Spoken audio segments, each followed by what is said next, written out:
మంచు విష్ణు ఇందాకే press meet పెట్టిన సంగతి తెలిసిందే.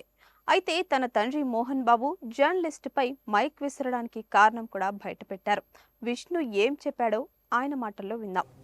ఒక టీవీ రిపోర్టర్ ఆయనకి గాయాలు తగలడం ఇట్ ఈస్ రియలీ అన్ఫార్చునేట్. ఉద్దేశపూర్వకంగా ఎవరిని హర్ట్ చేయాలని లేదు.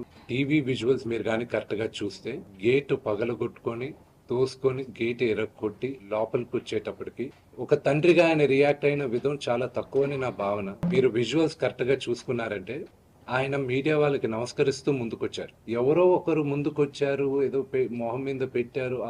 ఆ హీట్ ఆఫ్ ద మూమెంట్ లో జరిగిందే గాని ఉద్దేశపూర్వకంగా ఒక వ్యక్తిని కొట్టాలని గాని ఒక వ్యక్తి పైన ఆగ్రహం చూపించాలని గాని వ్యక్తిగతంగా లేదు. మీకు కుటుంబాలున్నాయి, మీకు తండ్రులు ఉన్నారు. ఉమ్మడి కుటుంబం అన్నప్పుడు చిన్న చిన్నవి వస్తూనే ఉంటాయి. సెన్సేషన్ ఎందుకు అవుతుందో తెలియడం లేదు. కేవలం మేం సెలబ్రిటీస్ కావడం వల్ల ఇలా చేస్తున్నారా? నిన్న ఒక జర్నలిస్ట్కి గాయాలయ్యాయి, చాలా దురదృష్టకరం. దానికి చింతిస్తున్నాం. నిన్న తండ్రిగా ఆయన తపన చూడండి. దండం పెడుతూ మీడియా ముందుకు వస్తుంటే ఆయనకి లోగో మొహం మీద పెట్టారు అని కోపంతో అలా చేశారు. అలా జరిగి ఉండకూడదు. ఆయన ఇంట్లో ఉండకూడదు అంటే ఉంటాను అనే హక్కు నాకు లేదు. నాన్నకి పలానా వ్యక్తి ఇంట్లో ఉండడం ఇష్టం లేదు అంటే ఆయన మాటలకి రెస్పెక్ట్ ఇయ్యాలి అని చెప్పాడు. చూద్దాం, మంచు మనోజ్ ప్రెస్ మీట్ కూడా ఇంకొద్ది సేపట్లో ఉంది కాబట్టి ఆయన ఏం చెప్తారు.